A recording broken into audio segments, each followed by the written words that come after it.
Welcome back to the classroom, a lecture series with you, me, and my trusty whiteboard here, where we talk about difficult health-related concepts of the body, mind, heart, and spirit in a relatively easy-to-understand format. And I try my best to break it down as best as I can. Today is a special lecture. It's directed towards folks who have to deal with negative people in their lives, whether it's a co-worker, a family member, a spouse, a child, a parent even.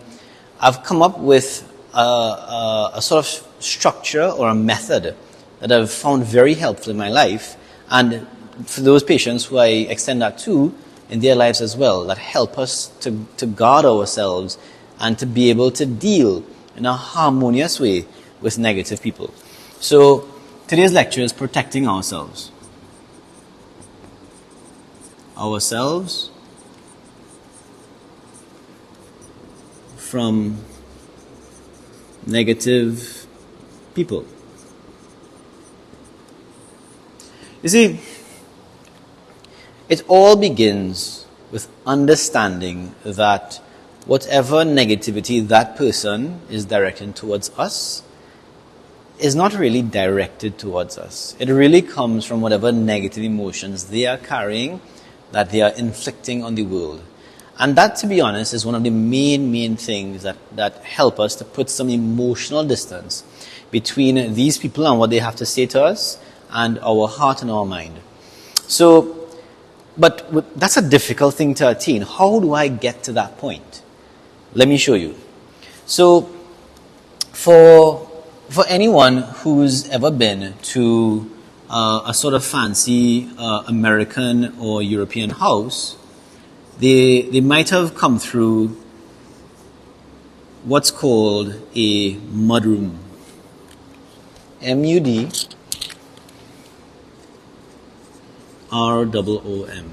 It's a room that sort of divides the outside of the house. This is the doors. Don't mind how thick this door is. The outside of the house and the inside of the house. And especially during winter, you come and you hang up your muddy coats and your boots and stuff. And when the outside door is open, this door is closed, so the cold winter air doesn't just blast straight through. This room is the in-between room. And this room here, guys, represents that space between the outside world and inside our heart, our emotional heart. So, for instance, let's say our co-worker calls us lazy. Our spouse says something mean about us.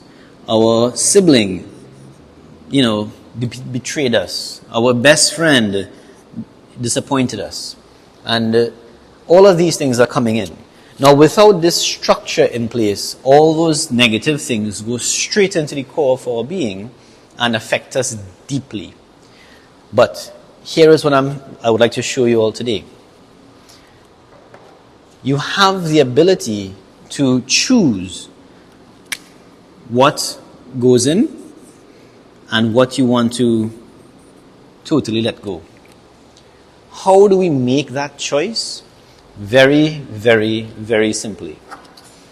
We have to ask two questions. And those two questions are answered in a split second. Is this here, is what's being directed my way, is it meant to help or to hurt? It's that simple, guys. So, for instance, that mean thing that our co-worker said to us, was it said to help us or was it said to hurt us?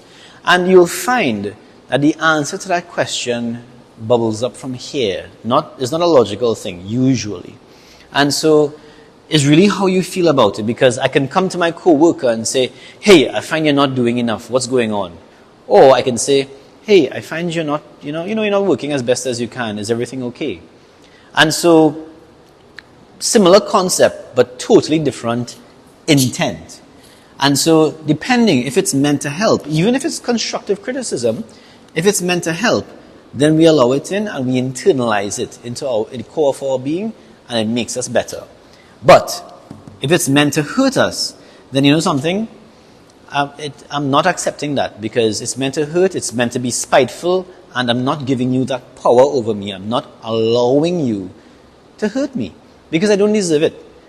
It's not something I did, and you are just inflicting your negativity onto me. If it's meant to hurt, it goes right back out. And so this here is a lovely construct that I created to help with that the ability to determine what goes in and what comes out. Now, I want to take this one step further. Let's now talk about the people in our life that we allow this ability to get to us. Now, for anyone who watches cricket, we're familiar with the savannah. There's always a walking circle around. There's a pitch in the middle. There's a little line that they use for the power play, right? And usually like, around the savannah, there's usually a road, and there's a lot of bush on the side of the road. There's the 3 little stumps. Right. Now, this represents the different levels of your heart, of the core of your being. And sitting squarely in the middle here is you. And you can put as many people as you want here, but I'll put here a loved one. Whether it's a sibling, a parent, a spouse, whoever it is that you want to keep close to you in the core of your being, that's where they are. And then outside of that now, it's your family. And then further outside of that, it's your friends on a walking circle. And then on the street, on the road, there is your, I don't know how to spell acquaintances.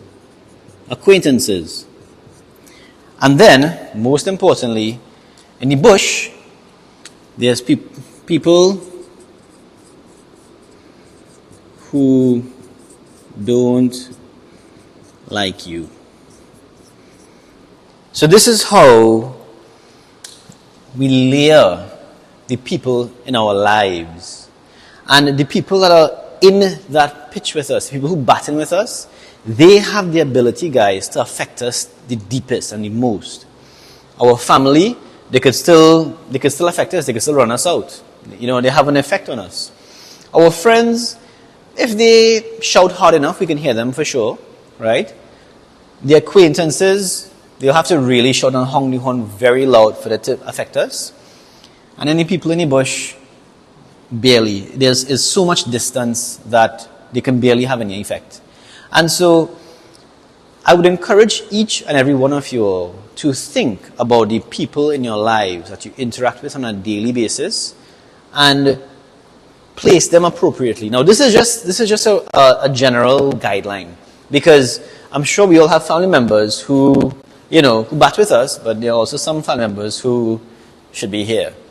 And also, this could change over time. A friend could prove themselves. A loved one could betray us. And we strategize them accordingly.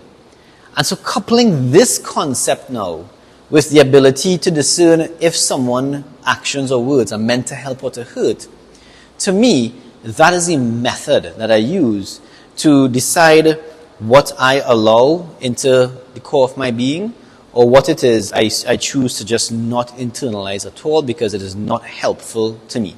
And that way, I go through life relatively unbothered. Now, of course, sometimes these folks here could rattle you a little bit, but that's okay. Welcome to life. And not every small inconvenience we throw people out.